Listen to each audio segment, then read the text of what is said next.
আগামী শুক্রবার আমার বিয়ের দিন ধার্য হয়েছে। আজ শনিবার, আর মাত্র 5 দিন বাকি। বিয়ের কথা ভাবতেই বুকের মধ্যে কেমন যেন চিনচিনে সুখের ব্যথা অনুভব করলাম। গত বুধবারে পাত্রপক্ষ আমাকে আংটি পরিয়ে গেছে। আংটির দিক তাকিয়ে ঠোঁটের কোণে হালকা হাসি খেলে গেল। হাতটা উঁচু করে আংটিতে আলতো করে চুমু খেলাম। যার সাথে বিয়ে ঠিক হয়েছে তার নাম শাওন।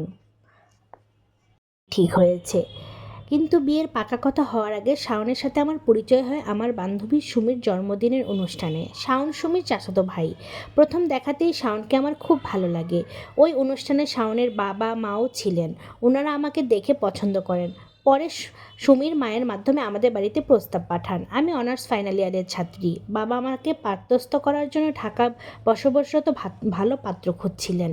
আমার বাবা মা এই বিয়ের প্রস্তাবে খুব খুশি। মা আমাকে আলাদা করে জিজ্ঞেস করেছিলেন এই বিয়েতে আমার মত আছে কিনা। লাজুক হাসি দিয়ে বলেছিলাম মাকে, তোমাদের মতই আমার মত। এই বিয়ে নিয়ে দুই পরিবার খুব খুশি। বিয়ের কেনাকাটার তোড়জোড় চলছে। আমার বাবা বেসরকারি ব্যাংকে চাকরি করে। আজ বাবা তাড়াতাড়ি বাড়ি ফিরলেন মুখ কালো করে। বাবার মুখে দুশ্চিন্তার ছাপ। আমরা 3 বোন বাবার খুব আদরের। বাবার মুখ কালো দেখে আমার বুকের ভেতরটা ফালা হয়ে যায়। এগিয়ে যেয়ে জিজ্ঞেস করলাম, বাবা কি হয়েছে?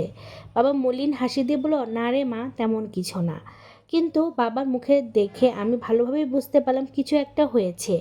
বাবা বেডরুমে যাওয়ার সাথে সাথে আমিও দরজার আড়ালে চুপচাপ দাঁড়িয়ে থাকলাম। জানি এভাবে আড়ি পাতা অন্যায়, তবুও বাবার মুখে কালো কারণ আমাকে জানতেই হবে। ঘরে ঢুকে বাবা মাকে উদ্দেশ্য করে বললেন, মমতা, আজ শাওনের বাবা আমার কাছে ফোন করে বললেন, বিআই সাহেব, মেয়ের বিয়েতে সোনার গয়নার পাশাপাশি যাবতীয় ঘর সাজানোর furniture, TV, fridge, washing machine এসব তো দিবেন। সেসব না দিয়ে আপনি বরং আধুনিক যন্ত্রপাতি দিয়ে শাওনের চেম্বারটা সাজিয়ে দিন। বুঝতেই তো পারছেন, প্রাইভেট ডেন্টাল কলেজে শাওনকে পড়াতে আমার অনেক টাকা খরচ হয়েছে। এখন ডেন্টিস্ট জামাই নিতে হলে আপনাদের একটু খরচ তো করতে হবে। চেম্বার সাজাতে খুব বেশি টাকা লাগবে না, 7 লাখ হয়ে যাবে। 7 লাখে হয়ে যাবে, আস্তে ধীরে দিলেই হবে। শাওনের আব্বার কথা শুনে মাথাটা চক্কর দিচ্ছে। এত টাকা কিভাবে জোগাড় করব, এই চিন্তায় আমি অস্থির হয়ে আছি মমতা। দেখি ব্যাংকের লোনের জন্য অ্যাপ্লাই করব, আর আত্মীয় স্বজনের কাছ থেকে কিছু ধার দেনা করতে হবে। তুমি মুনমুনকে কিছু বলতে যেও না, মেয়েটা বিয়ে নিয়ে খুব খুশি। আমার বাবা সারা জীবন আমাদের অন্যায়ের প্রতিবাদ করতে শিখিয়েছেন। সেই বাবা আমার সুখের জন্য অন্যায় মেনে নেবেন, সেটা তো আমি কিছুতেই হতে দিতে পারি না। এঙ্গেজমেন্টের দিন শাওন ওনার ফোন নাম্বার আমাকে দিয়ে বলেছিলেন সময় সুযোগ করে কল দিতে, কিন্তু লজ্জায় আমি কল করিনি। আজকে ফোন করলাম, অপর প্রান্ত থেকে হ্যালো শুনতেই বললাম, হ্যালো শাওন, আপনি কি আজ বিকেলে আমার সাথে দেখা করতে পারবেন? আপনার সাথে সামনাসামনি আমার কিছু কথা আছে। আমাদের বাড়ির কাছে কফি শপে চলে আসুন।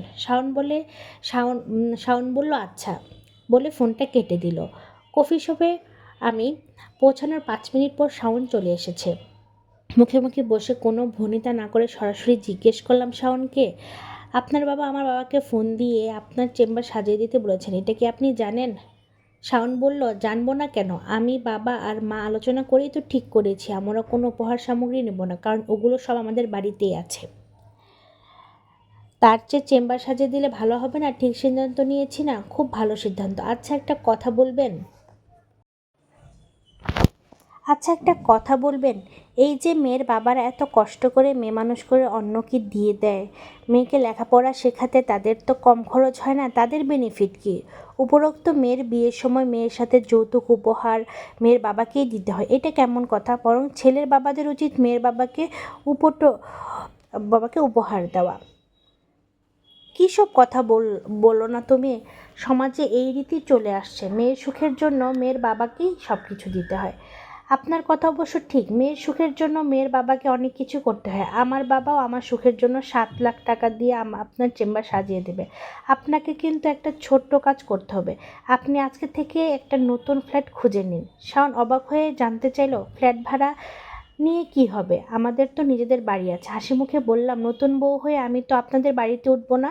আপনাদের বাড়িতে থাকলে আপনার মা আমাকে বলবে, বৌমা চা করো তো, বৌমা আজ দুপুরে তুমি রান্না করো, কাজের বুয়া আসেনি, ঘর ঝাড়ু দাও, ঘরগুলো ঝাড়ু দিয়ে দাও বৌমা। এসব কিছুই আমি করতে পারবো না। তার চেয়ে বড় কথা, আমার বাবা আমার সুখের জন্য টাকা খরচ করে চেম্বার সাজিয়ে দেবেন, সেখান থেকে টাকা আয় করে আপনি আপনার বাবা মা ভাই বোনদের পেছনে খরচ করবেন, সেটা তো আমি কিছুতেই মেনে নেব না। আমার সুখের জন্য বাবা যৌতুক দিচ্ছে, সুতরাং সেই টাকা আমি আমার ইচ্ছে মতো খরচ করব, কাউকে জবাবদিহিতা করব না, আর বিয়ের দিন থেকে আমি আলাদা ফ্ল্যাটে সংসার করব। আমার কথা শুনে শাওন মুখ কালো করে বলল, তোমার চেহারা দেখে ভেবেছিলাম তুমি নরম স্বভাবের শান্ত মেয়ে, কিন্তু এখন মনে হচ্ছে তোমাকে নিয়ে আবার আমাদের নতুন করে ভাবতে হবে। শাওনের কথা শুনে রাগে আমার মাথায় রক্ত উঠে গেল। চেয়ার ছেড়ে উঠে দাঁড়িয়ে দাঁতে দাঁত চেপে বললাম, আপনারা আমাকে নিয়ে নতুন করে কি ভাববেন? আপনার সম্পর্কে ভাবা আমার শেষ। দ্রুত হাতের আংটি খুলে টেবিলের উপরে রেখে, এই নিন আপনার আংটি, আজ সারা জীবন আইবুড়ো থাকবো, তবুও আপনাদের মতো লোভী পরিবারের বউ হব না। শাওনকে কোনো কথা বলার সুযোগ না দিয়ে হনহন করে কফি শপ থেকে বেরিয়ে আসলাম। ইচ্ছে করছিল শাওনের গালে ঠাটিয়ে থাপ্পড় দিই।